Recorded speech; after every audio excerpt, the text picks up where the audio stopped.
പ്രവാസികൾക്കൊരു information ഉണ്ട്, ഇതൊന്ന് കേട്ടു നോക്കൂ. സൗദിയിലുള്ള പ്രവാസികളോട് പറയാനുള്ള ഇമ്പോർട്ടൻ്റ് ആയിട്ടുള്ള ഒരു കാര്യമാണ്, നിങ്ങളെ പാസ്പോർട്ട് ഇപ്പോൾ തന്നെ ജസ്റ്റ് ഒന്ന് എടുത്തു നോക്കുക.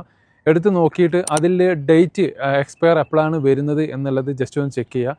കാരണം ഒരുപാട് ആളുകൾ നമ്മളടുത്ത് ടിക്കറ്റ് എടുക്കാൻ വരുന്ന സമയത്ത് എന്തെങ്കിലും ഒരു ഇഷ്യൂ ഉണ്ടായിട്ടായിരിക്കും അവർ പെട്ടെന്ന് നാട്ടിൽ പോകുന്നത്. ഒന്നെങ്കിൽ എന്തെങ്കിലും മരണമോ അല്ലെങ്കിൽ എന്തെങ്കിലും കല്യാണമോ അതുമായി ബന്ധപ്പെട്ടുള്ള എന്തെങ്കിലും ഒരു അർജൻറ്റായിട്ട് നാട്ടിലേക്ക് പോകാൻ നേരമാണ് നമ്മൾ ഈ പാസ്പോർട്ട് എടുത്ത് കയ്യിൽ വെച്ച് നോക്കുന്നത് തന്നെ.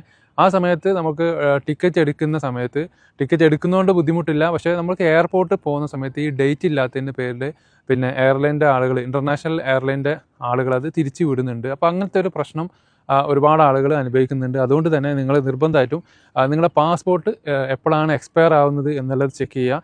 നിങ്ങൾക്ക് ഒരു വർഷം മുന്നേ ഒക്കെ തന്നെ നമുക്കത് പാസ്പോർട്ട് റിന്യൂവൽ ചെയ്യാൻ സാധിക്കും. ഇപ്പോൾ ജിദ്ദയിലാണെങ്കിലും ദമാമിലാണെങ്കിലും അതുപോലെ തന്നെ റിയാദിലാണെങ്കിലും ഒക്കെ VFO സെൻറ്ററുകളുണ്ട്. അവിടേക്കുള്ള അപ്പോയിൻമെൻറ്റ് എടുത്തിട്ട് നിങ്ങൾ എത്രയും വേഗം നിങ്ങളുടെ പാസ്പോർട്ട് റിന്യൂവൽ ചെയ്ത് വെക്കുക.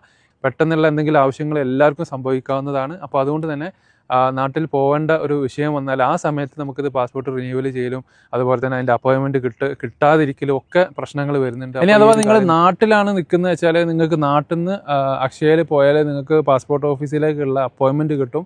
നാട്ടിൽ പോയിട്ട് നിങ്ങളെ പാസ്പോർട്ട് റിന്യൂവൽ ചെയ്യുക. അതിനുശേഷം നിങ്ങൾക്ക് സൗദി അറേബ്യയിലേക്ക് പുതിയ പാസ്പോർട്ട് ഉപയോഗിച്ചിട്ട് വരാവുന്നതാണ്. കാര്യം നമ്മൾ വളരെ ഇമ്പോർട്ടൻ്റ് ആയിട്ട് ശ്രദ്ധിക്കേണ്ട ഒരു വിഷയമാണ്. നമ്മളെ ജോലി പോലെ തന്നെ നമ്മളെ പാസ്പോർട്ട് ഭയങ്കരമായിട്ട് നമ്മൾ കെയർ ചെയ്യേണ്ട അല്ലെങ്കിൽ ശ്രദ്ധിക്കേണ്ട ഒരു വിഷയമാണ്.